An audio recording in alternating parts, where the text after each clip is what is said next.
Good evening again, ladies and gentlemen, staff, fellow councillors.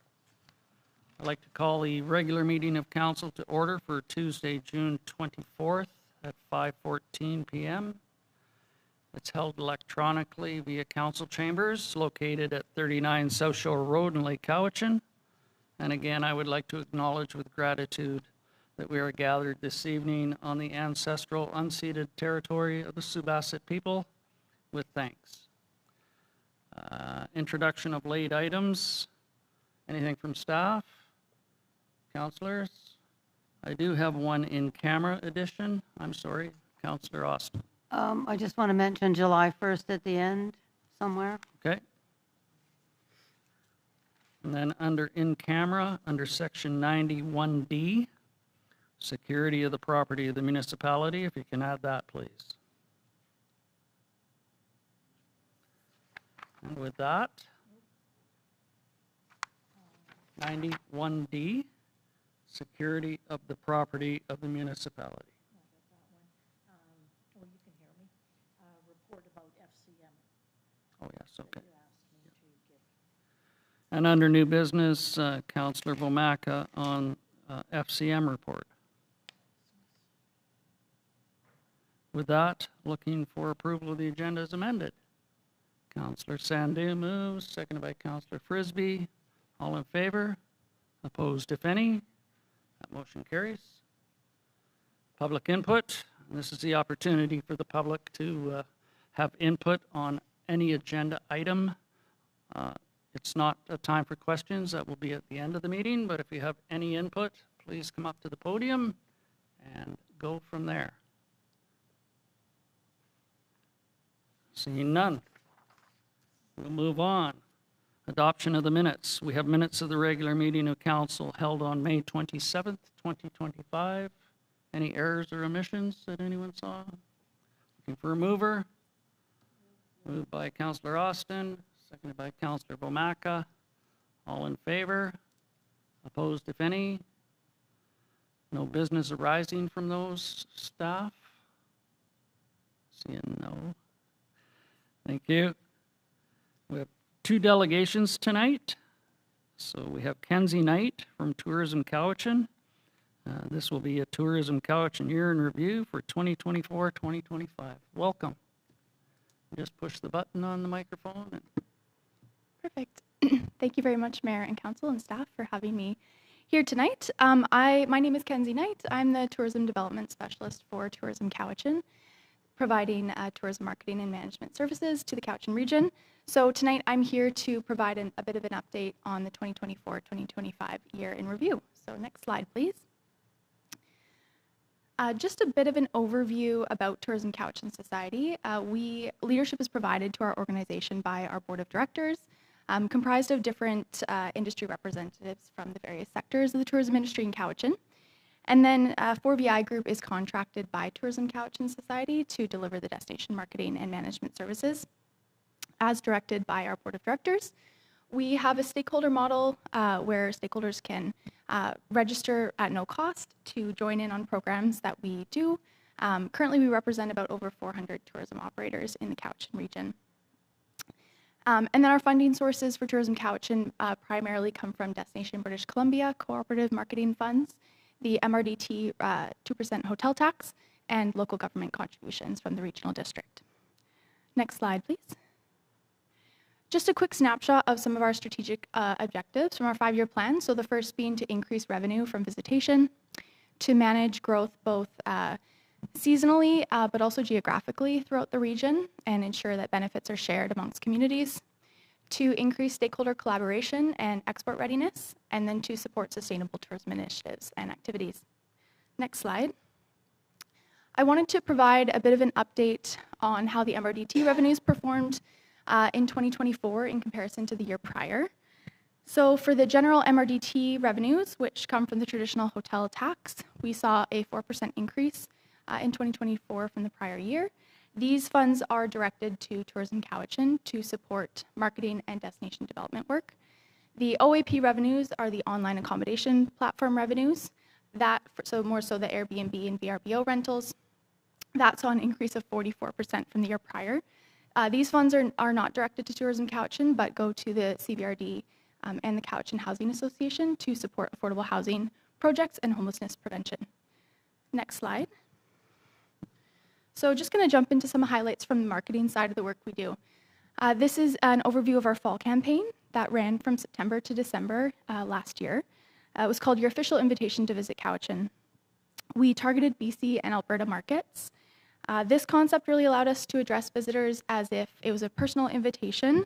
Marketing tactics included things like CTV television commercials, radio ads, paid search, email marketing, and we also did a partnership with BC Ferries to have onboard posters on the vessels as well as in the terminals. The CTV commercials resulted in about over 8 million impressions, whereas the paid social media campaigns generated over 3 million impressions. And then we also partnered with CFAX Radio out of Victoria to run a staycation contest targeting the Victoria residents to come up to the Cowichan region. Next slide, please. This is just a quick little short 15-second video of the fall campaign CTV commercial that we ran. Your official invitation to visit Cowichan this fall isn't in the mail. It's in the hearts of everyone who lives here. We can't wait to share our amazing food, outdoor adventures, and stunning views. It's all here, and it's all yours. Well, that was the visual. There is a link in the presentation slides that were shared out in advance, so you can click on that and hear the audio part of that as well. Next slide, please. So sponsored content and display advertising was also used in collaboration with various media outlets out of the Lower Mainland to target Vancouver residents. So we partnered with Vancouver is Awesome and Curiosity Vancouver to expand that visibility across those regional audiences. Next slide, please. Those are just some snapshots of some of the sponsored content that we ran. In April, we hosted CTV Vancouver to film some community segments for television. So you'll see that one on the left there is a segment that we filmed in Lake Cowichan with VI Fly Fishing, highlighting those activities in the off-shoulder seasons. And we also recorded radio segments with BC Food and Wine Radio. So those segments ran throughout April to October, highlighting not just wine and culinary, but also events and festivals and arts and cultures opportunities in the region. Those radio ads ran to over 20 different radio markets throughout the province to an average network reach of about 220,000 listeners per week. Next slide. Moving to the spring campaign, I won't have you play this video, but there is a link to it in the presentation to the full video, which is 5 minutes. This is a video that we produced in collaboration with Doris Films to more so provide an overview of the Cowichan region. It was part of our spring campaign, which was called The Most Down-to-Earth Place on Earth. So this video really used a human-centric storytelling approach to highlight the Cowichan region. Over the year, we also hosted 4 influencer trips to tap into new audiences and create seasonal content for storytelling. These are just some snapshots of Instagram reels that we created. Typically, these were targeted to Vancouver, Victoria, and Washington markets. These 4 reels, as an example, generated about over 88,000 views across Instagram. And going to the next slide, we also worked with a content creator called The Nature Educator to produce a series of video content that showcase the natural beauty of the region, but also inspired responsible visitation. So provided education to both locals and visitors on things like the salmon spawn, agritourism, Cowichan ecosystems, local plants, those types of things, to encourage that respectful visitation and learning while they're in the community. Going to the next slide, we also did some content development throughout the year. Here's just some examples of assets that we collected from around the Cowichan Lake area. We collected over 400 new images alongside a bunch of new video content as well. And these assets are made available to tourism operators as well as community partners to use for their own purposes. Moving to the next slide. We did a refresh of the Cowichan Visitor Guide for the 2025 year. So we produced 40,000 copies. These guides are distributed throughout the BC Visitor Center network, as well as on BC Ferries, and on the Coho Ferry as well, targeting that Washington market. And we also partnered with the Cowichan Winery Society to create a new print collateral piece highlighting the wine scene in the region and to support the wineries with the trade events that they were attending. And then the last piece that I'll talk about on the marketing side is some cooperative campaigns that we did with nearby communities. So the first being the Island Taste Trail. This was a culinary campaign that ran for 3 weeks to encourage visitation to restaurants during a slower time of year, so in between kind of Thanksgiving and Remembrance Day. The campaign had participation from 28 restaurants across the region. And then the BC Ale Trail Central Island Tasting Passport was to support craft breweries during the kind of February to March season, again, when it's a bit slower for those businesses. We had participation from 17 breweries kind of spanning 5 different communities, and we received 650 stamps as part of the passport program, each of those stamps representing a purchase at a local brewery. Next slide, please. So on the destination development side, just a few things I want to touch on here before I wrap up. So the Events and Experiences Fund is now in its 3rd year. Last year, the program was fully subscribed, and this was a grant program that was initially set up to help event organizers with marketing funds to draw visitation to the region and help drive overnight stays. So we supported 20 events in the 2024 year, ranging from sporting to culinary to arts and culture. The program for 2025 is almost fully subscribed now. We also expanded the eligibility to include new experiences as well. So if there were 2 or more operators working together to put together a new tourism package or tour product for visitors, that could also be eligible for funding through the program. At the end of 2024, we initiated a cycling tourism strategy. This was to investigate tourism growth opportunities surrounding kind of signature cycling routes and experiences in the region, and really to help foster a regional strategy for how to grow kind of a balanced approach in this sector for growth that's sustainable long term. The project is currently heading into the 2nd phase of engagement. The 1st phase of engagement was completed over the spring, which included a public survey, which wrapped in April. And going to the next slide, the Couch and Spark program, so I'll just end here. This was a new program developed in partnership with the Tourism Innovation Lab and Destination British Columbia. It was really a business incubator program to help find and foster new tourism ideas to increase the number of tourism products in the region. So through the program, there were 10 applications from entrepreneurs across the region. They were partnered with there were 3 winners selected. They were partnered with a tourism mentor and received a $3,000 seed grant to kind of help bring their new tourism ideas to life. So the winners recently completed their mentorships and now are working on the implementation of their ideas. To give you an example of what the tourism ideas were, there was actually one in Lake Cowichan, which was a bicycle rental and tour company with Island Magic Experiences. We had a creative artisan space where visitors and residents could come in and work on art opportunities together. And then the third was building the Cowichan Cannabis Trail, so looking at cannabis tourism as a future product offering in the region. And the Circular Economy Accelerator was a program in partnership with Synergy that Tourism Cowichan sponsored to help provide sustainability assessments for businesses, more so to help them reduce waste, energy, water emissions, and to help find cost savings opportunities by sourcing locally. So we were able to sponsor 2 spots in the program, which were filled. And there are still a number of spots available through that program if there are other tourism businesses interested, and they are being covered free right now. So just wanted to mention that. Moving to the next slide. Just to wrap up, so I know there was lots of information in 10 minutes, but some of the things that are coming up in 2025, here's just a snapshot of some of the things we're focusing on. We will be launching an itinerary builder tool on the Tourism Cowichan website, which will be used to support visitors with trip planning to the region. We will be initiating our planning process for 2026 in preparation for the MRDT renewal, which will actually be coming up in 2027.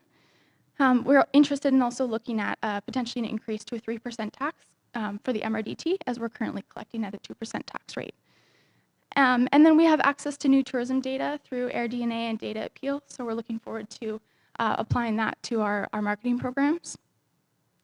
And increasing kind of that regional engagement as we prepare for the MRDT renewal. So I will leave it there. I know that's lots of information, but I'm always happy to provide more detail or answer any questions outside of this meeting as well. Great. you. Thank you, Ms. Knight, for that presentation. Appreciate that. Look to council if there's any questions or comments. I have one. When you talked about the MRDT and increasing to 3%, is there also an appetite for looking at the OAP platform with an increase as well? Correct. So that would include both the general MRDT and the OAP. It all would increase at the same time. Thank you very much. Councillor Sandhu?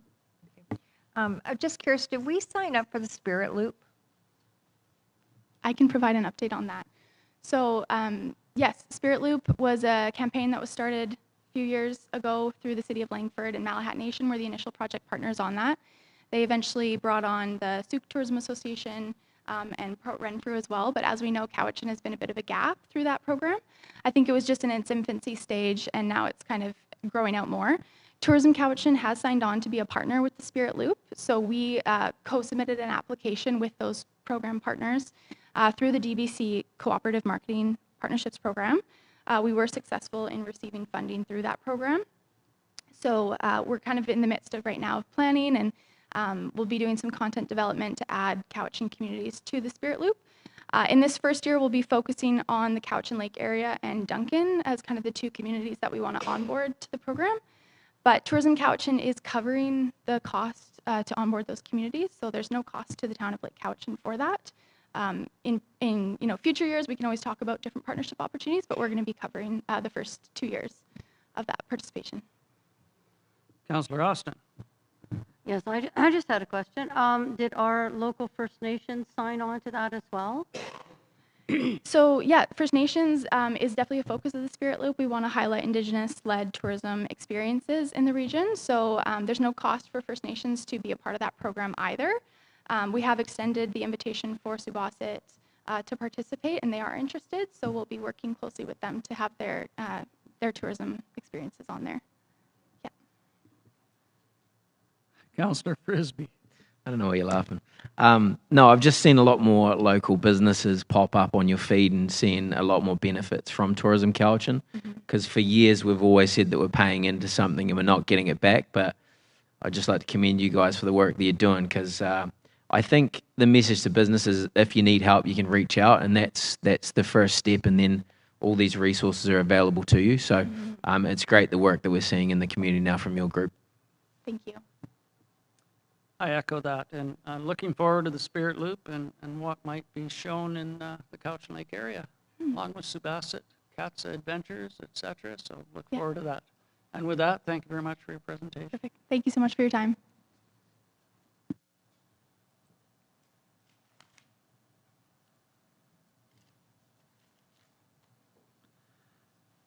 The second delegation, we have Mike Halat,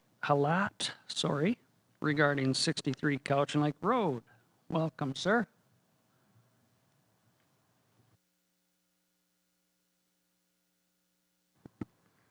Mayor, council, staff, thanks for the opportunity to speak directly to you this evening. I am excited about the projects.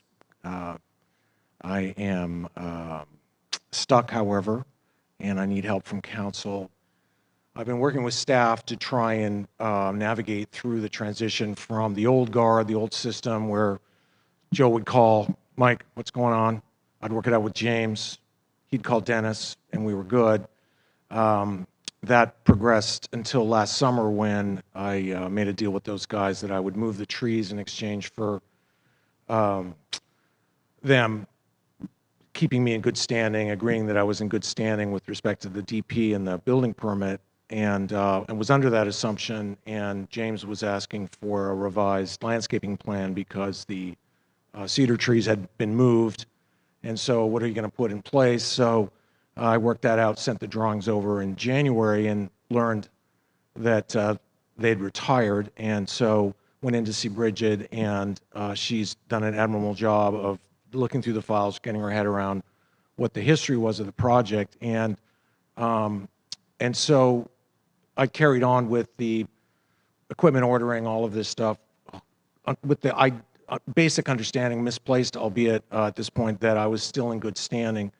And when I went to submit a sign permit, I introduced myself to Alex and was told I don't have a building permit and I don't have anything, and no. And so that has been a couple of months worth of back and forth trying to get to the bottom of where I'm at, and which has led me to here tonight asking for some clarity or clarification that you can give to staff around this project, because without it, I can't do anything. I can only paint the place so much, but there's equipment sitting there. There's materials for the window replacement, all the remaining work, which is principally just cosmetic and fixturing at this point. The structural work was engineered back in the day. I'm prevented from putting the engineering plates on the timbers at this point, even though they're scheduled. So I can't get an inspection for the engineering until the plates go on. I can't put the plates on until this issue gets resolved. So I'm here before you tonight asking for your help. There was an issue where I guess the transition from Dennis to Alex, papers got lost or misplaced or what have you, and so Alex had no record of a building permit at all. So I went through my records earlier and I found it and copied it, and I've got copies I can happily give you. So that is basically the state of the situation. I'm very excited about the previous presentation because I think that building finished will be a great addition and a great thing to take pictures of for their next campaign, hopefully. That concludes? Sorry, yes, that concludes my remarks. Okay, I will turn to council for any questions. Unfortunately, we don't make decisions at delegation presentations, but we will certainly take your concerns to staff and see if there's any input from my fellow councilors. I have Councilor Sandhu, then Councilor Frisbee. Thank you. When did your permit expire? I've never been advised that it expired. So there's no indication from anyone that anything has expired. It's just that staff do not have I'm not sure it'd be better to let them address it. I think they would have some valid comments and some insight as to where they're at with it. But basically, I'm here because staff has suggested as much, that you need to go to council. So I'm here. That's it. So as far as I'm concerned, there's an approved DP, a form and character DP. There's been significant work ongoing. It continues to go. My commitment, my passion for the project hasn't ceased. My financing has improved. You can see the progress. It's going to be great, but my hands are tied at this point. And so, insofar as like yesterday, I was putting a trellis up with some cedar. I've got some cedar arriving. I'm like milling some trellis, getting an idea what it's going to look like. And Alex came by and said, "Hey, you got to stop." I said, "Okay." So fair enough. So, so the timing is essential because if I miss this summer, then it's a winter. Financially, I refinanced it on the basis of the representations made to me last summer with Joe and Jim saying, "You're good, let's go." And I even negotiated the takeout window in the car wash as part of this plan. Because without the cedar trees, the orientation, as James and I kicked it around, without the cedar trees, the original concept of creating a park environment against the backdrop of the noisy highway area, the big trucks and everything, has vanished. So the reorientation is to the courtyard side where it's quieter and it's a better scenario for outdoor seating. And again, the scope of this project, it's a giant building as is. It was filthy and ugly, but inside of it is really a sink, a grill, and a dishwasher. It's not. So it looks like it's a big project. It's not. It's a pre-existing building. I was asked to do some heroics in terms of the engineering, replacing a 2x6 wall. I fought it. I caved. I did it. It was expensive. That's the post and beam setup on the inside. And so it's engineered, to current standards. There's no doubt about that. It's existing. It's paint and a kitchen on the inside and people sitting outside at picnic tables. So it's not a big deal, but it's a big deal to me financially because it sits there. It's a money pit. And so, I have a long history of I've been here. I haven't quit. I've said that as much last year. I'm not a quitter. I'm not going to quit. It's hard dealing with this, and the uncertainty is what kills me the most. So the uncertainty with Joe over the trees was always, as you were here, it was like, hey, what are we going to do? Joe's wants them all gone. I want them all there. Why don't you guys work it out? And we couldn't work it out until finally I said, okay, you know what? If it will make you happy, I'll take them all out. Tell me what it is. It was get rid of them. I said, okay, we're done. But I need to know I'm good because you're good. And then James, I have emails to the effect saying, okay, you're good, right on. Give me the name of the plants you're going to put along the boulevard. And I said, let's work together. So for me, I absolutely need your help because there's a vacuum from the old system, which we're all happy with the new system. Like we can finally normalize permitting, planning, and it's not like calling up and hoping Joe thinks everything's okay. Because you get the wrong, as a builder or as a renter, anybody thinking of doing something, it's a long history. They would say if you get on the wrong side of Joe, you're in trouble, and that's just was always unfair. And so I really like the idea that we're going to have a normalized, professional, process here. I'm just caught in the middle, and so it's and I hear you when you say you can't make decisions here at council, but I would love it if one of the members could make a motion to say, hey, we are going to listen to staff and direct them to do X, Y, and Z. And again, not being attuned to the process, but something within your purview that would give me the certainty I need so I can get open this summer. Unfortunately, we won't be doing that tonight. I grant you that, yeah. Just because of the policy. and Absolutely. I just procedure. wanted to make sure you knew But we know where your concern is. There is a staff report later on tonight, so. Councillor Frisbee, you're next. I'm glad you're looking forward to a more professional process around here. I think it's a great step in the right direction. I've got a number of questions for you, mate. You presented to council a plan to change that front building into retail space. Is that still going ahead? No, because as I explained at the time, it would have required an entirely new DP. There was an administrative change that was offered to me to put retail, to replace all the bays with retail, and I chose not to do that. We just said, I'll just put the takeout window on the pump house and leave everything the way it is for now, because it was just more work to reconfigure and expense to reconfigure. So that's where we left it last summer. But in terms of the presentation, it's a great idea, and it's just expensive. Each one of those bays is $25,000, to get a quote to turn that in with a door on it. And I have the drawings. I'd love to do it, but it's all part of the same use case, which is, of a happening, vibrating, animated place in the center of town. So the name has changed. It's no longer Wild Boar. It's Food Collective. Excited about that. It seems to track well. Everyone seems to be pretty happy with that, with the semantics around that. So you have you've sent through a plan for completed works. You're saying it's going to take 6 weeks, obviously, once you get these permits in place. Yeah, So at the moment, that would run you into the middle of August, right? I'm just wondering, have you gone through because the Island Health process is also lengthy. Have you started that? And I mean, with your business, are you going to apply for an Island Health permit? I've made application. I've spoken directly to Kieran 4 or 5 times. He's approved the plan in principle for the kitchen. It's very straightforward. Washable syrup. I've been in the food business for years and years in the past. It's a very straightforward process. I worked with Allison in the past, who was the local representative. It's now Kieran.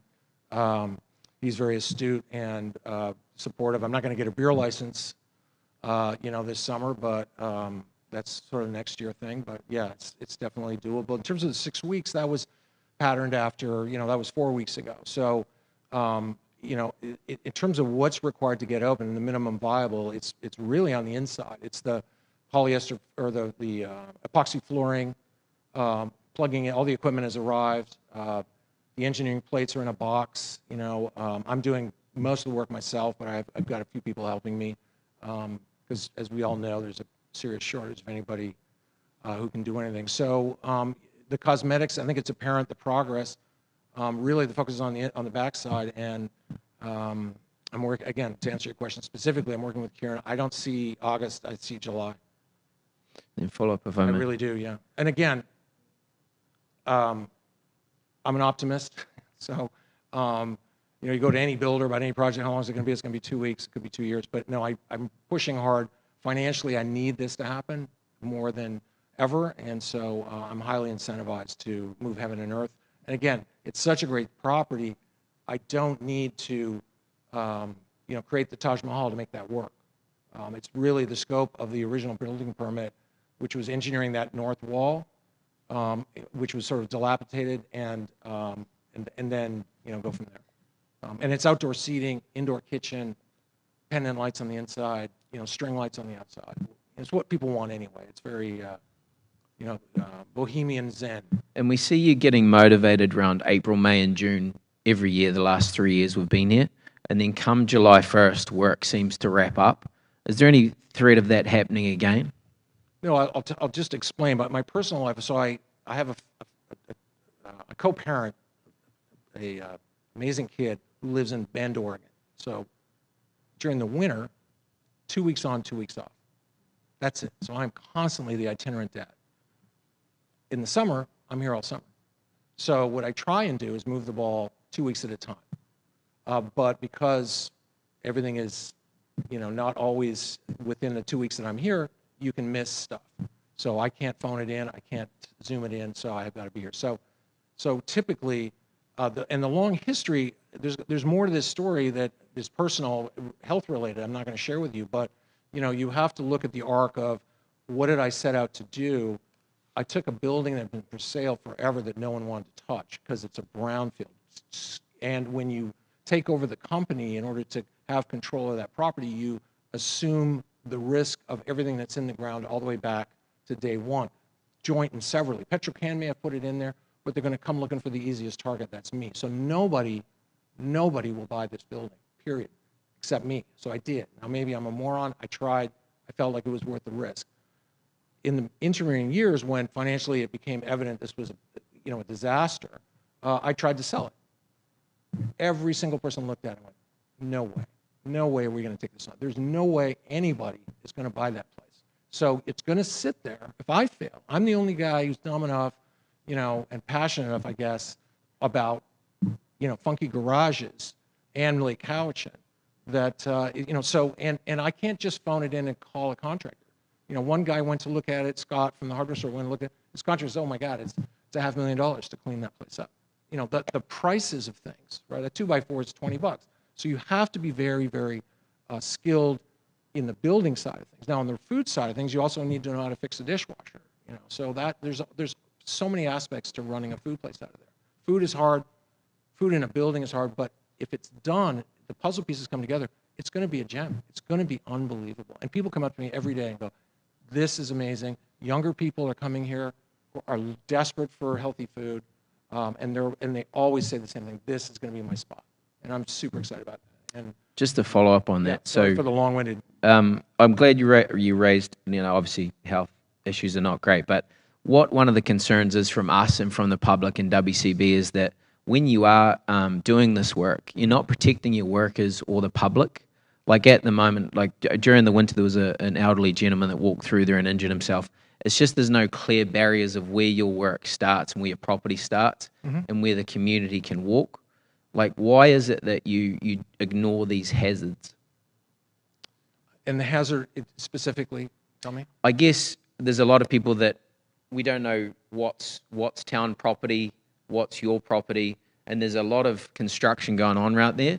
Like it's come onto the road and things. There's just no separation of a work site. Right. So when I think of work sites, I think of a fenced-off area, Sure. so the public can't walk into hazards. Right. And obviously you've got your pressure washing paint off the side of buildings that's going everywhere.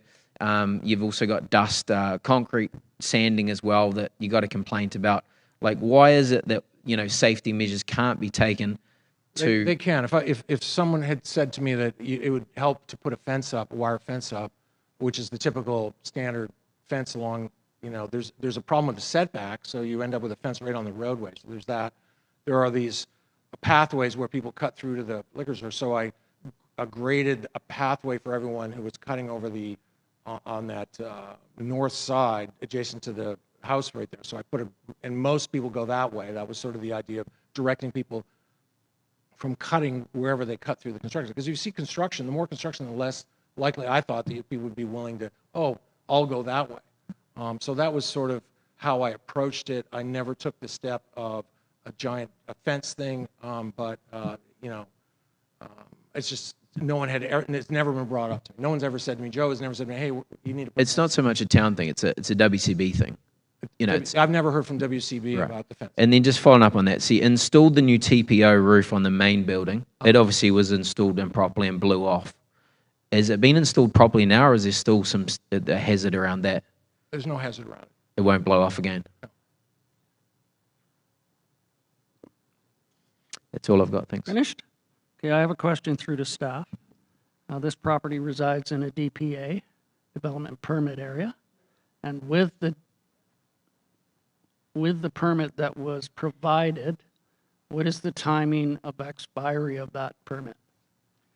So with development permits, they, the Local Government Act says that permits are valid. You have to start or get within substantial work within a 2-year period.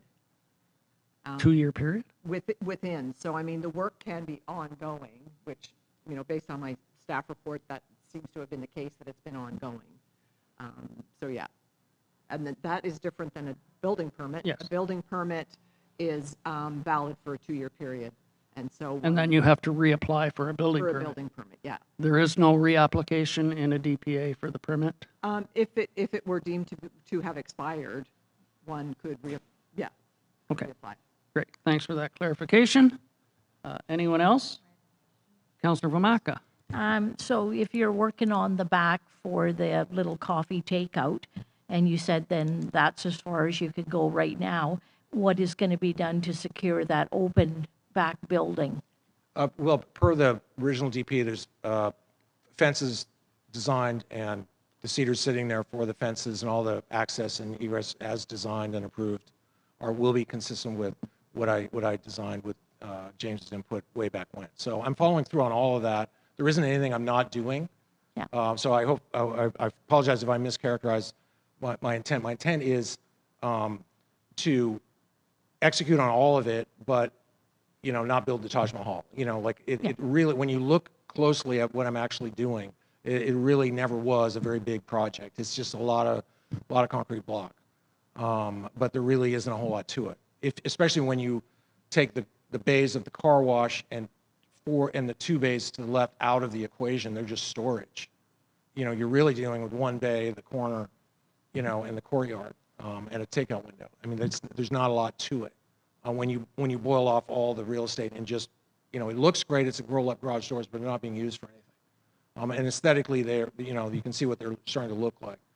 There's some fascia trim at the top where the TPO roof is currently bonded, you know, that needs to go on, and that's per the design and character as specified in the DP. Yeah, I've been by a few times. I keep going by to see the progress, and it's looking nice that it's been painted and. But I can't do anything other than paint until this gets resolved. Yeah. And with respect to the BP, I understand that that technically, and I know there's some discretion within the municipalities, as evidenced by my conversations with Joe. So, yeah, the guideline may be, the rule may be that the building permit expires after 2 years.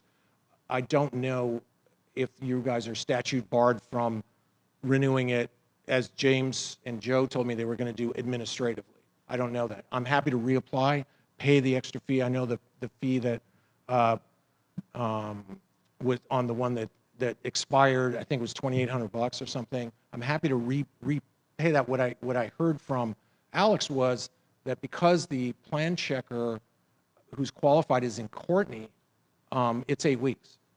You know, and I was like, that just seems a little much. So I don't know if there's a mechanism for expediting that or just renewing the one that's already on file with a payment and a stamp. I don't know how that works. I implore you to consider all the options that would affect some expedited process. 8 weeks is doom for me, for the building permit, because nothing in the scope has changed. Okay.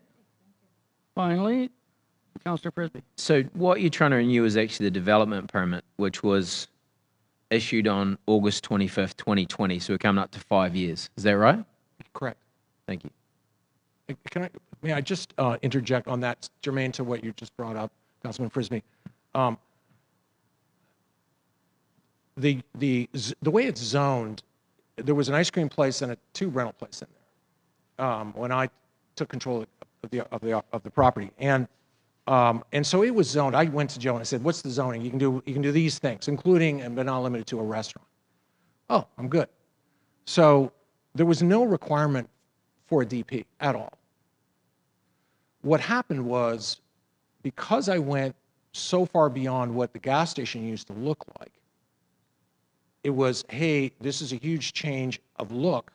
We want you to do a limited DP called a form and character. So just so that we can guide you so this thing doesn't look any worse than it is, you know. And I said, okay, great. And I worked with James and went through the colors, went through all kinds of stuff. Spent a lot of time, a lot of drawings. I was here before council. You guys saw the product of that. And so I was happy to do that and work with James and get through it. But it was always a form and character DP, not a traditional DP where you would expect someone rolling in on a zone one way and looking for zoning on the other. I hope that's clear. Okay, excellent. Thank you very much for Okay, that. thank you, We council do have a staff, staff report and, later Mayor. on in the program, so. With that, thank you both delegations for your representations.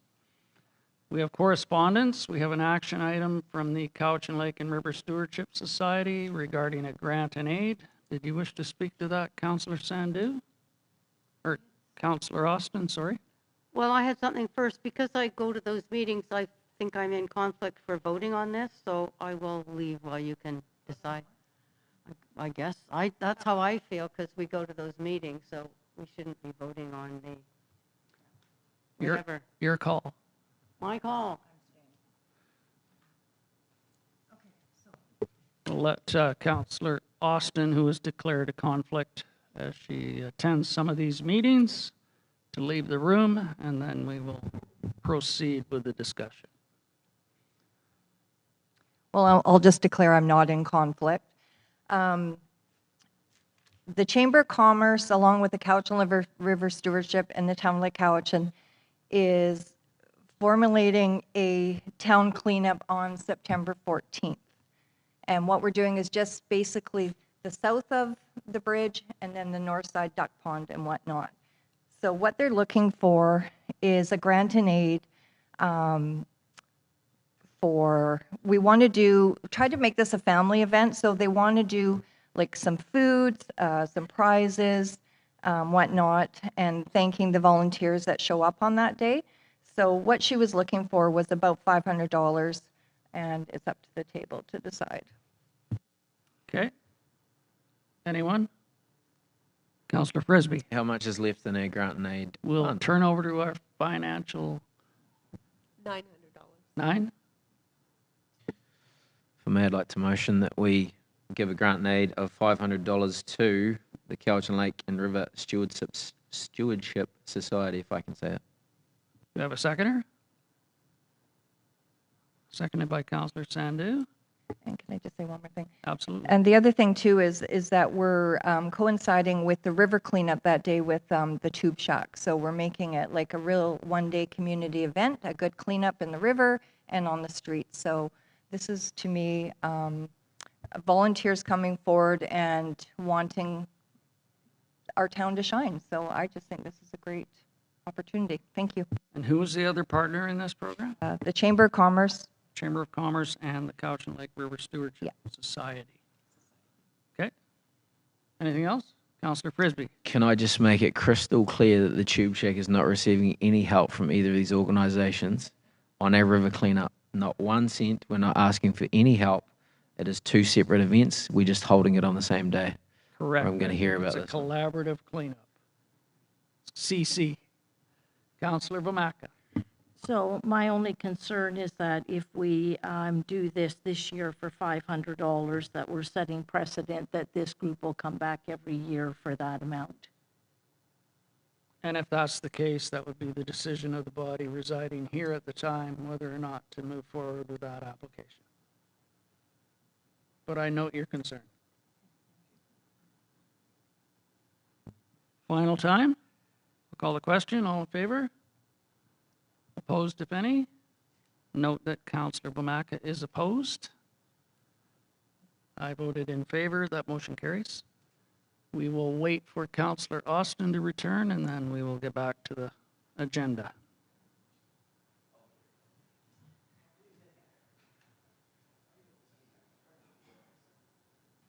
It's also noted that all council members will be having a station the day of the cleanup. There'll be 6 stations throughout the town, so even if you're opposed, you still need to come and help clean up.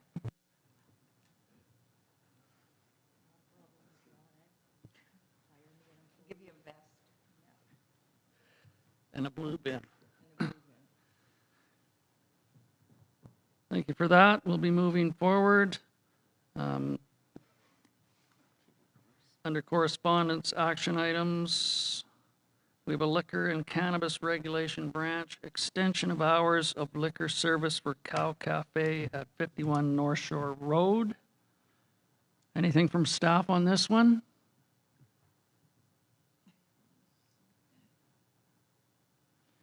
No? Okay. It's quite explicit, self-explanatory. Just bear with me while I bring that up. That one is, yes. So that was just the application for that. And the other one is the Ombudsperson Quarterly Report. Shows not only the ones for Lake Cowichan, but also throughout all municipalities, what the Ombudsperson has been asked to investigate. There was one investigation item within the town of Lake Cowichan which did not proceed, according to the report. Councillor Bamaka, you had something? You're good? And then the other one was the Lookout Housing and Health Society. Anybody want anything on that? Seeing none, I will go to reports. Committee of the Whole, looking to Councillor Frisbee for those. Yeah, I'd like to move the following minutes from the Committee of the Whole meeting from Tuesday, June 10th. The committee recommends that the town of Lake Cowichan supports the Cowichan Lake and River Stewardship Society. I'm struggling with that word tonight. On its town cleanup day, held September 14th, the committee recommends that the town participation in the September 14th town cleanup event be referred to the upcoming meeting of today. Committee recommends the approval of the Lake Cowichan Fire Department incident report of $9,195.47. And that is all the minutes from that. You move those. Do I have a seconder? Seconded by Councillor Austin. Any comments or questions? Call the question. All in favor? Opposed, if any? That motion carries. Moving on, Cowichan Lake Recreation Commission, Councillor Sandhu. Thank you. We had no meeting in June. Our next meeting is July 28th at the Missachi Lake Hall. So you're on a road trip again. Excellent. Vancouver Island Regional Library, Councillor Bamaka. Thank you. So we had a meeting on June the 7th. It was via Zoom, and the Masset branch is scheduled to open in September of 2025 with a cost of approximately $4.5 million because, of course, the cost of building is sky high. The branch will co-locate a new library space with a Haida language immersion and preservation lab in partnership with the native band in that area. In 1938, bookmobiles were being used to service rural communities between Campbell River, Port Alberni, and the Saanich Peninsula. They were popular, yet by 1988, brick and mortar models were selected, and the last 2 mobile libraries were retired. So in budget 2025, Virl looked at the options of a alternative service designation to bring back bookmobiles, self-service kiosks like lending machines, holds pickup lockers similar to the big box stores where you come in and you get your package out of a locker, and pop-up libraries. Books by mail is also currently being reviewed because it's getting quite costly to ship books. So discussion at the table was for option 2, which is budget 2027 Oh, can't remember what that was for. We did something, that was an option. So Summer Reading Club will be underway July the 2nd to August the 20th with registration. It already began June the 16th, and this year's theme is Color Your Summer. So rural libraries are conducting outreach to local schools in May and June to build awareness and excitement about the program. And Ben Hyman's last meeting was June the 7th as he moves on after 4 years with Viral. And so they have decided right now that they have 2 interim positions for 7 months until the AGM to see if having those 2 people that are already in the Viral system might be a good fit to do it that way instead of bringing in one new person. And out of the budget, we found out that $500,000 was spent on security issues for the 38 libraries. And this was never in their budgeting, and it's becoming quite a concern. And that is my report. Thank you very much. Any questions on that? Thank you, Councillor Bomaka. Advisory Planning Commission, Councillor Sandhu. We have a meeting this Thursday at 4 o'clock. And also a meeting of the Forest Co-op this Thursday at 7 o'clock. You're going to be busy. Cowichan Valley Regional District. I'll share with you some of the newsletter that is sent out monthly. It contains the 2025 Community Satisfaction Survey results, 2025 Cowichan Emergency Warming Center Postseason Report, and baseline funding from Canada Public Transit Fund. So the Warming Center, at April 14th, the CBRD received a report from Emergency Management Cowichan, and it spoke to the Warming Center's 2025 winter season, and I will forward these to you at a later time so you can have a look at them. So CBRD board and committee highlights. The board approved the Canada Cultural Space Funds grant submission. An amount of $30,000 was submitted to Canadian Heritage Canada for lighting and art gallery upgrades in the Cowichan Performing Arts Center. And financial statements and audited findings report was presented. Those were presented by the Finance and Corporate Services Department. Cowichan Emergency Warming Center post-season report showed a significant increase in costs as it was moved from the Cowichan Community Center to the old Ramada site. So there was staffing, security, etc., to accommodate those who are marginally housed. Community satisfaction survey. A number of the findings in that were anecdotal comments about, especially in electoral areas, roads, snow plowing, which does not reside in the regional district's purview. It's MOTI. So a lot of the concerns were on provincial entities that provide those services. The Regional Water Conservation and Stewardship Program. The Committee of the Whole recommended staff implement educational components and that staff develop an incentive program for water conservation and stewardship as part of the 2026 budget process. So those are some of the highlights from last month's meeting. There are 4 meetings tomorrow, so I will be there probably till 8 o'clock at night, and I will message you when I get home. With that, that's the CBRD report. Community Outreach Team, Councillor Austin. Thank you. This last meeting was canceled due to scheduling issues. They're very busy there with getting everything ready for the summer and summer camps and things, so our next meeting won't be till September. Thank you for that. I have nothing on our Cowichan. We look to Cowichan Watershed Board, Councillor Sandhu. Yes, we held our monthly meeting yesterday, and the focus of our meeting was on Cowichan River, Cocosila River, the water quality and whatnot. So I sent an email to staff and council asking if our public works superintendent could speak on the sewer lagoon, and just an update. Put you on the spot. So just an update on the progress of the project. So, water quality, yeah. So a couple of weeks ago, I had an email from the Ministry of Environment, and they're quite concerned of the quality of the river.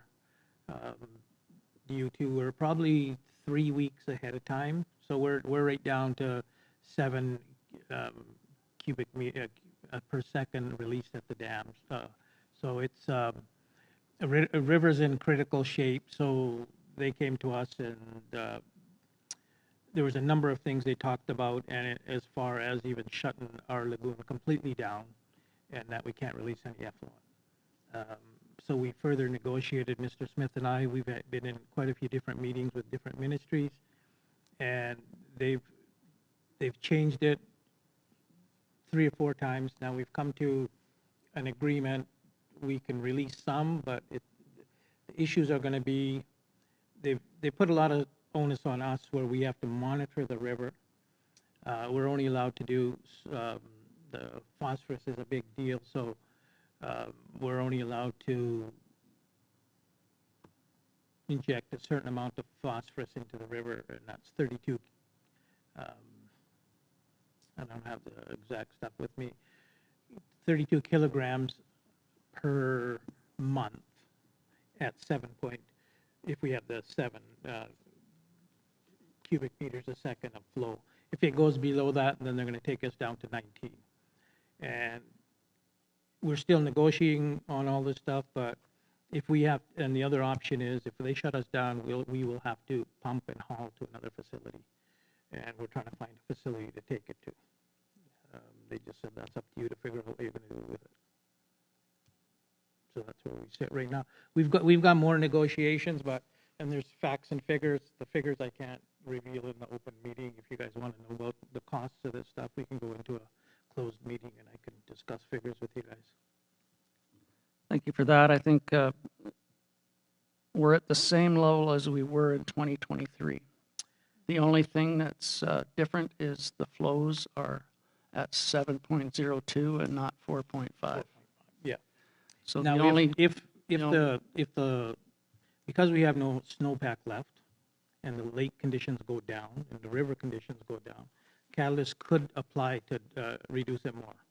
And if they do that, and then that's going to affect the town, our phosphorus loading can only be 19 kilograms a month, and then we have to pump and haul more. We've managed to secure about 20 to 25 days of holding time, but that's it.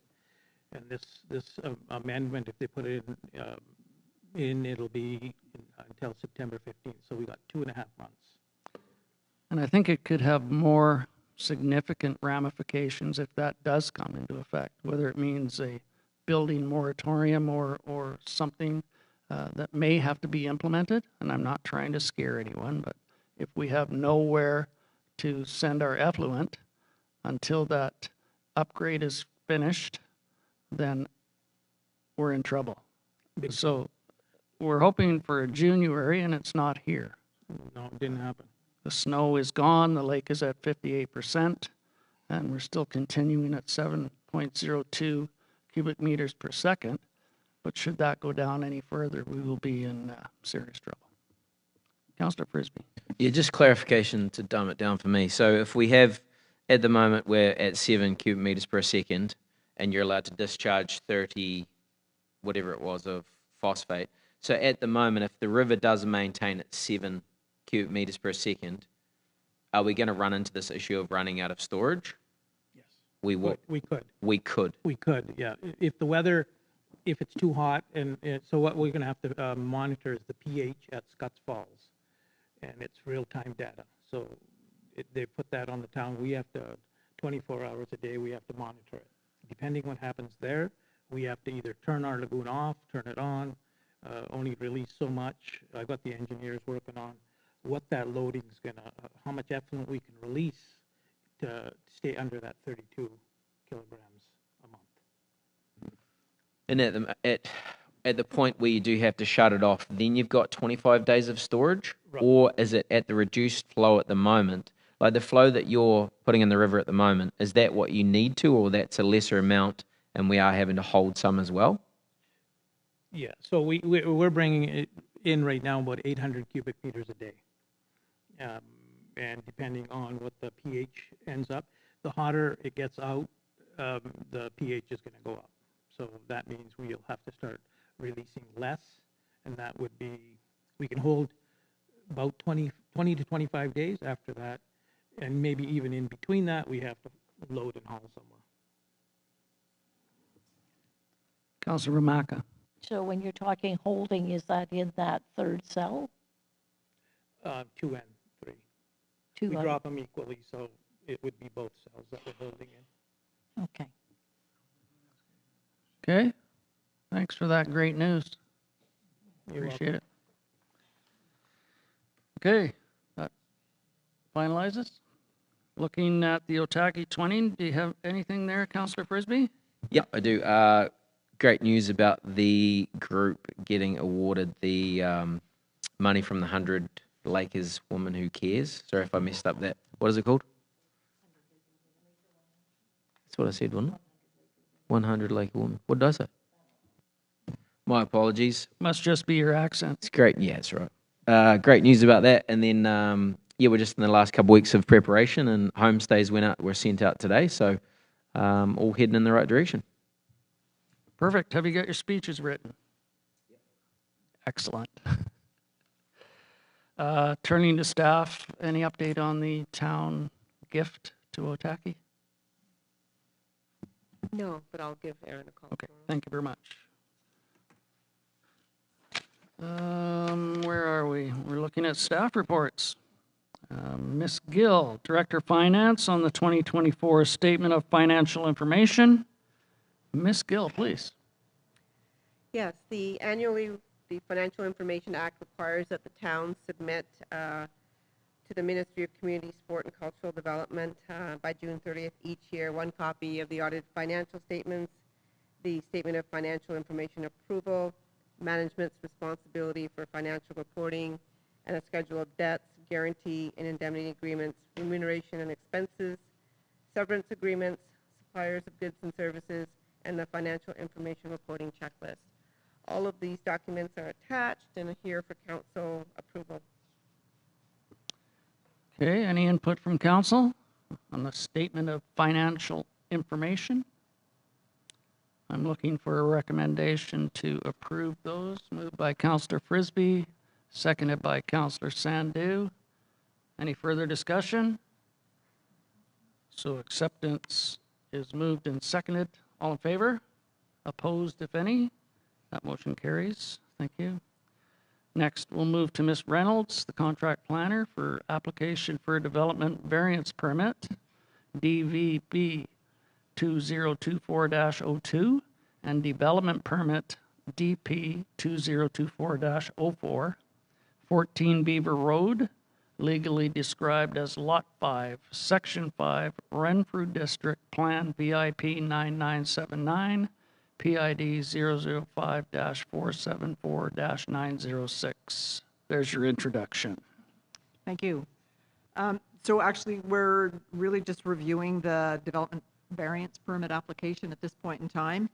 And what the applicant has requested is reducing the minimum lot size in the R3 zone and also applying for a variance to a maximum height of a retaining wall, and with the goal to, if council were to approve it, it would allow them to move forward with making an application for subdivision to split the lot into, right now, so the property has two frontages on Beaver Road and Savoy.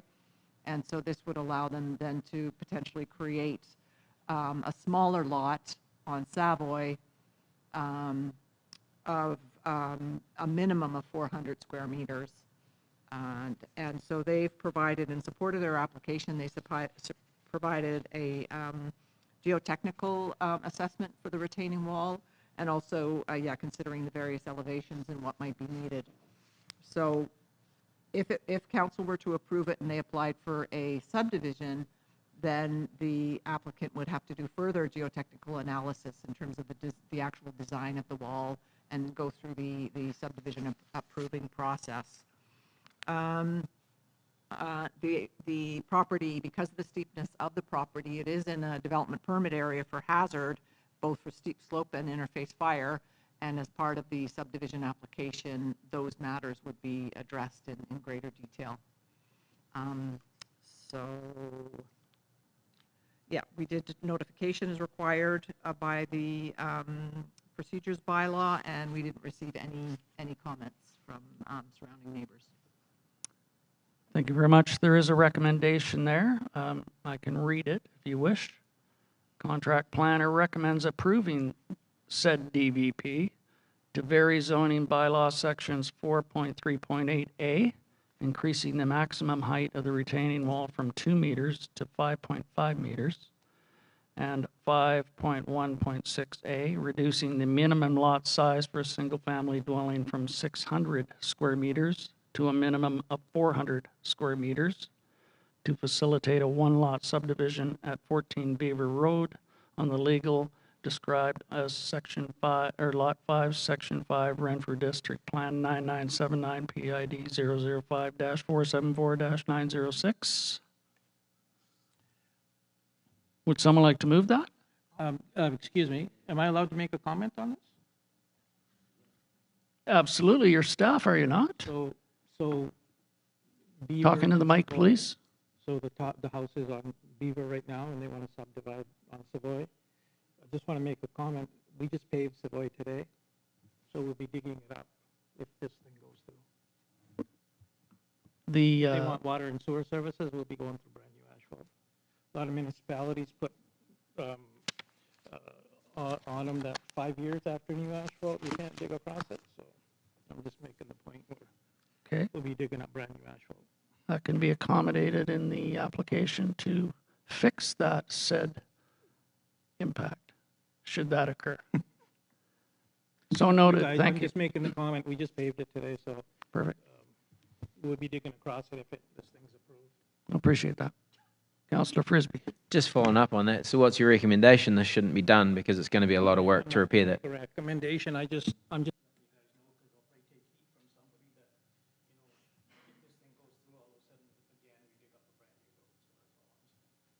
So it can be done and can be repaired.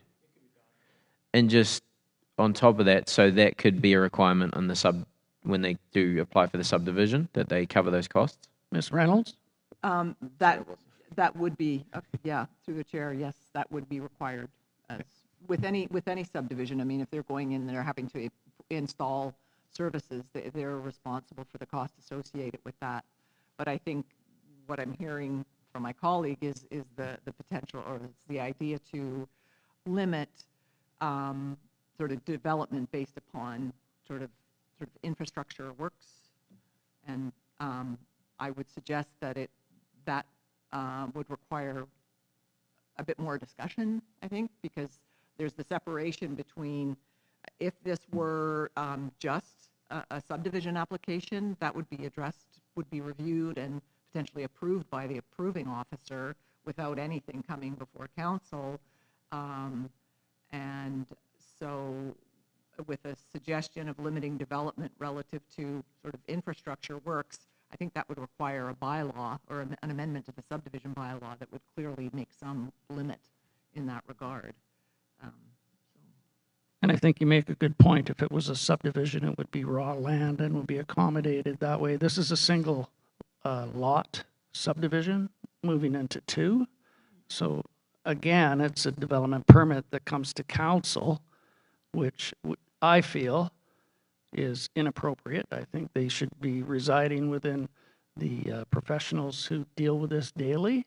I think it should be on staff to make those recommendations and move forward, but that's for another time to discuss. Anything else on this? So there is a motion on the floor.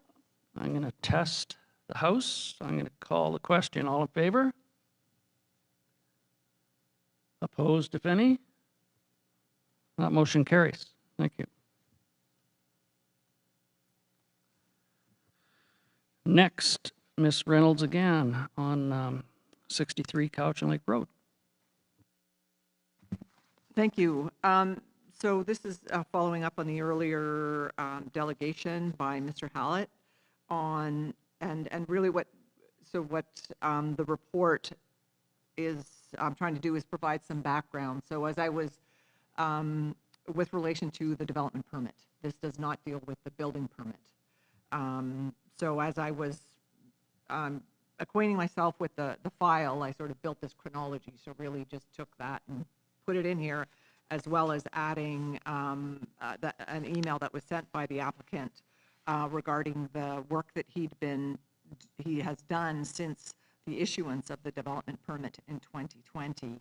And then sort of without going into the details, you know, there's certainly been some considerable back and forth between the town and the applicant as far as the development permit and what needs to be done. And there were, you know, a number of occasions where he was being requested by council to come and provide some clarification in terms of the activities and to clean up the site. So, so based on all that information, my determination is that the development permit remains valid, because there has been considerable amount of sort of work over time. The issue of the building permit, however, I think is something that is different. I mean, that was issued in 2020 as well, so it expired, unlike the development permit, which, you know, you can continue working on. The development permit, or sorry, the building permit is very clear that after a 2-year period, if you have not completed construction, your permit has expired. And I know there was a recent conversation or email exchange by our consulting building official regarding some of the work that, or some of the information that he needs in order to issue a new building permit. So yes, with regards to the building permit, I think there still is a building permit that addresses some of these issues, or the issues that Mr. Ferguson has identified. They need to be resolved with a new building permit. So your thought is that a reapplication for a new building permit is needed? Yes. And in those, there is some recommendations from the building inspector that we are utilizing for different approaches within that build? I wouldn't say new approaches, but it's just sort of the information he needs in order to issue the permit. Okay. Yeah. And Councillor Frisbee? No, so what I'm hearing is this is going to remain at the staff level. There's no motions or any actions from us needed on this. I don't believe so. So I would hope that the applicant could work with staff in accommodating the reissuing of a building permit through not only our building inspector, but also the contract building inspector that we're utilizing, and reinitiate that process. So that's what I'm hearing from staff. Is everyone okay with that? Okay, and Mr. Mark Brown is in Thursday. If you wish to reach out and speak to him regarding this, Mr. Halat, you're welcome to do so. With that, we have bylaws, the Town of Lake Cowichan Property Maintenance and Unsightly Premises Amendment Bylaw, number 1120-2025, may be reconsidered and adopted. Did you wish to speak to this, Ms. Gill, or?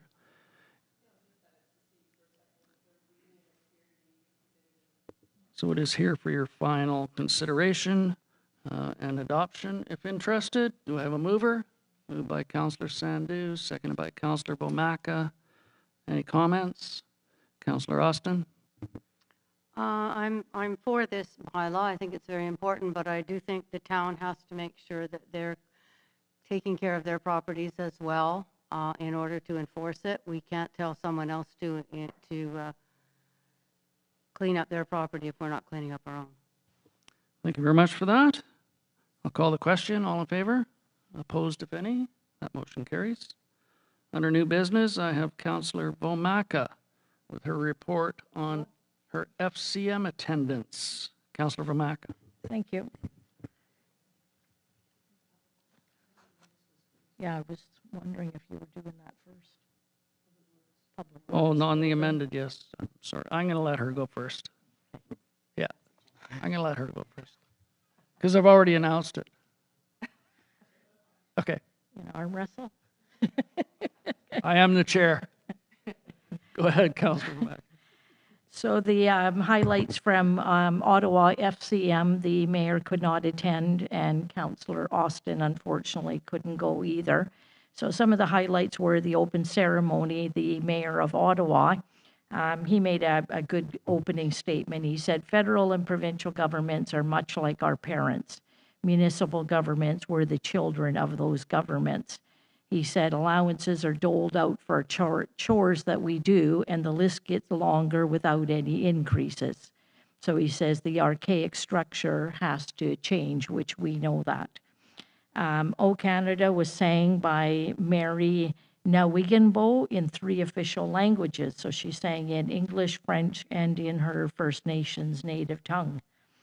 Mark Carney spoke about what a great job we're all doing for our community. He surprised me that he has quite a sense of humor. Elizabeth May was a speaker the next day, and she said, elbows up, but remember arms out when you're reaching out to other communities, I guess we'll call. Our southern neighbors. Melissa Lantzman from the Conservative Party, she had suggested, because of the housing, that housing could be accelerated if we provided a 50% reduction in our DCCs. And we can see our superintendent going, ooh. Delegates questioned where the shortfall in funds to the municipalities would come from, and there was no answer to that.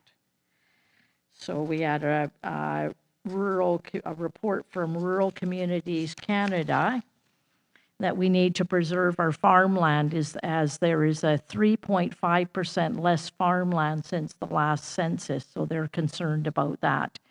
We had some U.S. speakers of rural counties that were invited to come up to Ottawa and speak, and they extended their thanks to Canada and the FCM for inviting them, and spoke of the similarities that we both share across our borders. We have droughts, fires, worker shortages, and collaboration between countries. So it was great to see, and they were very, what would you call the word, thankful that Canada had got hold of them and invited them to come up to speak to FCM.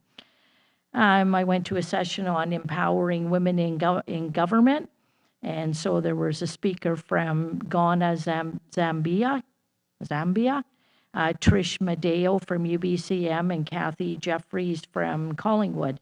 And there was great discussion surrounding the challenges that women have in government positions. And we all face similarities no matter what our countries are. This was a great plenary as I sat for breakfast with the mayor and 5 of his member councils from Manitoba, whom I asked why there were no women on their council. They looked at each other and said, we don't know, we've never had any step up. So I asked, can you think of anything you could possibly do to encourage women to seek seats? Then I offered suggestions of them approaching women on different boards, associations, Chamber of Commerce, and their business communities as possibilities. I explained that women's perspectives on needed infrastructure, parks and recreation, as an example, could provide valuable insights into their planning. They thanked me and said that I had given them something to think about when they returned home, and that they would encourage more women to come forward in the next election there. So I went to another one on municipal Indigenous collaboration on wastewater service agreements, and it was interesting as it showed that Lake Cowichan and the Subosset Nations are ahead of many municipalities across the country. I met a counselor from Quebec who intrigued me with the notion of the Welcome to Quebec program, where they actually tax a new home buyer who comes into Quebec or into their communities on the sales price of their home for benefiting from infrastructure that was installed or upgraded before they came into the community. So sewer and water, roads, parks, etc.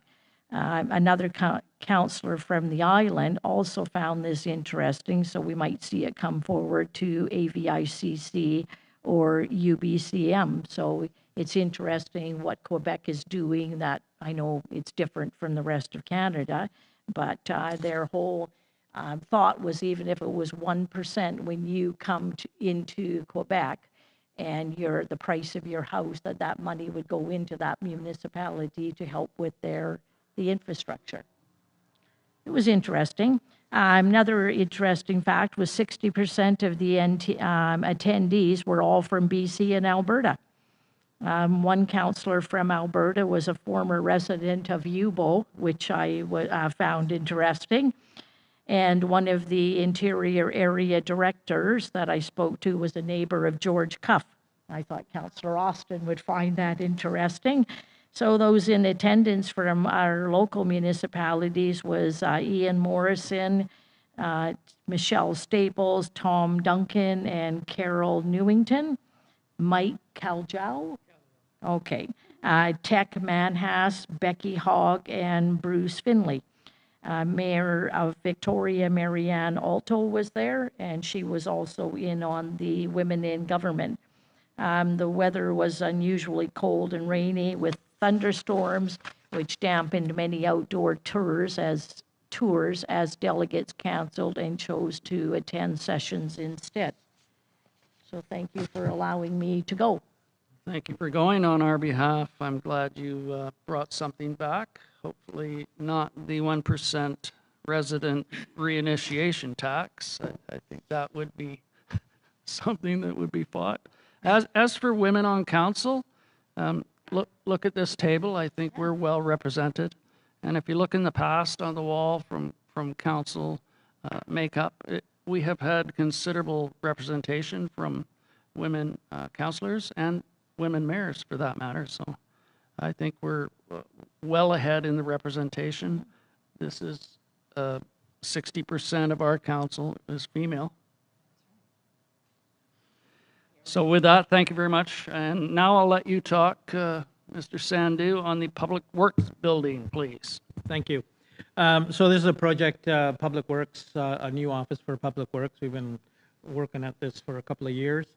So we sent it out to 5 local contractors, our plans, and four got back to me with prices. And Forest and Friday was the low bidder at $352,804 plus GST. So I recommend we award it to Forest and Friday. I spoke to him yesterday, and he can probably start within 2 to 3 weeks. If you guys. Okay, there's the recommendation before you. Anyone wish to move that? Councillor Bomaka moves. Councillor Frisbee seconds. And I will turn for questions first to Councillor Bomaka. Just to our superintendent, was there ever a thought to bring in a modular that could be removed and brought up to ABG if we did move Public Works? We did look at that, but it was quite costly, quite a bit more than this. Okay, thank you. Councillor Frisbee? I got a couple questions. So, learning from the Mildred Annex building, has there been an updated hazard assessment for materials in those buildings? Like of what's been removed? Like, are we going to run into any kind of anything with the shingles or anything in that? So this building regard? here is a brand new building beside the old one. Oh, okay. So once this is done, we'll move into it and then renovate the old one. And yes, it has been, we have had assessment done, and there's very little asbestos and stuff in it that can be dealt with. To follow up, if I may. So, will there be a project manager from the town representing the town? Because that's always my concern with these bigger projects, Yeah. is that it's not clear on who the in-between is. Is there a project manager? Furthermore, is there a contingency fund for this project as well? So the project manager, I'll be overseeing it all. And contingency, yes, we've got a budget that'll cover if there's some overruns. No, this is not, no. So there will be a contingency on top of On this top price? of this, yes. Okay. In our budget, we have allowed extra money for it that, Just a follow-up. So I'm just trying to avoid what we ran into here with the contractor coming back in time and time again, even with the demolition of that. So with a town contract seems to come a blank check. So these contracts, I don't know if you're part of the construction contract that we will be signing, but are we tightening these things up so there's not so much extras coming down the pipe once we start construction? yeah, because, well, it's a brand-new building, so this one was renovated, and they ran into a lot of issues here. So I don't foresee many issues on that one. It's a brand-new building. Councillor Vomaka. Can I ask what percentage the contingency fund is? We can put 15% on it. 15? Within our budget, we've got significant funds to cover all this. Okay, thank Anyone else? I have one first, and then I'll come back to you. So was it a request for quotes that was sent out, or was it sole sourced? Not sole sourced. contractors? I went out to 5 different contractors, local competitive contractors. 4 of them issued us prices. 1 never got back to me. You requested from 5? 5 people. Okay, thank you. Councillor Frisbee? Yeah, just piggybacking on that. So do we know this business? Do we have references from them? They're obviously local. I think they're on North Shore. But do we know what kind of work they do? Have they been referred? So Forrest and Friday have been working in this community probably 50 years. A very competent contractor. I think most everybody here probably knows Richard. So. Okay, is that finalized? Anyone else? Call the question. All in favor? Opposed, if any? That motion carries. Thank you very much. Next up is the mayor's report. So the mayor's report for June 2025. I'd like to start by thanking all those involved in this year's Lake Day celebrations. And to those who attended, I hope you enjoyed the event as much as I did. As we move forward, Council has chosen their next CAO for Lake Cowichan. Mr. John Thomas joins us on June 30th to begin guiding us through the final 16 months of this term. John brings a wealth of experience in municipal leadership and a proven track record of strategic planning, fiscal management, community engagement, organizational leadership, HR experience, and extensive First Nations engagement. I'd also like to thank Mr. Joe Fernandez for his years of service to Lake Cowichan, and also to Mr. Mark Brown, who stepped in as our interim CAO while we completed our search and kept us on track. It was certainly a pleasure working with you, sir. With school coming to an end for this year, congratulations to the class of 2025. We wish you well as you move forward in the next chapter of your journey. Whatever you choose, best wishes. Also, congratulations to this year's ambassador team, Marley, Desiree, Faith, and Lydia. Enjoy your journey representing the Cowichan Lake area. And a special shout out to the outgoing ambassadors, Bella, Riley, and Taya, for representing the Cowichan Lake area with dignity and pride. With the start of summer holidays, we'll see an increase of visitors to the area, and it's an important time and opportunity for our local businesses to benefit from increased traffic, which supplements the slower winter months. The 2.5 months of increased activity may seem unbearable for some, but is a major economic benefit to our many local businesses. And finally, thanks to my fellow councillors and staff for all your support and hard work during the transition to welcoming our new CAO. Much appreciated. Thank you. Councillor Austin. Do you want me to do July 1st now? Do it now. Do it now. So July 1st, that's a Tuesday this year. We're having our celebrations at Central Park from 11 to 4. I'm hoping people will attend. There's lots of good stuff going on. Lots of things for kids and families. We have barbecue, baked potato, popcorn sales, free cupcakes. And each of the nonprofit groups that are coming are supposed to have something for the kids to do at each table, so that it keeps them busy, and let's hope for good weather and a good turnout. And it's collaboration with Country Grocer and the Cowichan Lake Arts and Cultural Society. Thank you for that. I see no notices of motion, so next we're going to question period. If there's anyone off-site that wishes to call in, the number is 250-749-3239. That's 250-749-3239. For those in person, you have a maximum of 3 minutes, and it's on anything that was on today's agenda. So please, if you have a question, come up to the podium, state your name, and go from there.